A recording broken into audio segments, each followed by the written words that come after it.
And so I've had to develop a special amount of emotional capital to go, let him talk.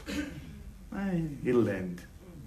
I was in Dubai with Pulani, apparently. I mean, I don't know who Pulani is. I'm sure she's a lovely young lady. I don't know. Because once again, right, the only reference we have to blackness that succeeds is it must have a dark side.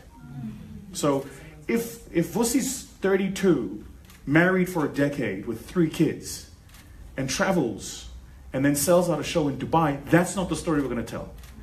The story we're going to tell is, we think he was there with someone else. And then they show a foot. If I find the guy whose foot that belongs to, him and me are going to have some words. And by the way, that looks like a soccer player's foot. I'm just saying, soccer players have ugly feet. So to the entrepreneurs in the room, I want you to know 3 things. The first is, people talk about this thing called a risk of entrepreneurship. There's no such thing as risk in entrepreneurship. There isn't.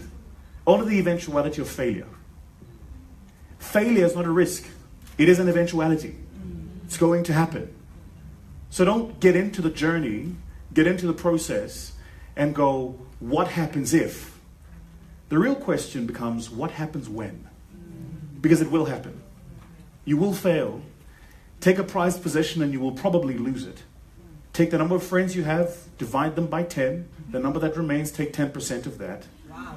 Typically that leaves only you. And those are the people that are going to be left in your life at the end of this journey called entrepreneurship. So that's the first thing I want to say. This thing called risk isn't a risk. In entrepreneurship, it's an eventuality. It's going to happen. The second thing I want to say is, don't let where you come from limit where you're going. It sounds incredibly contrived. It sounds cliche, archaic almost to say it.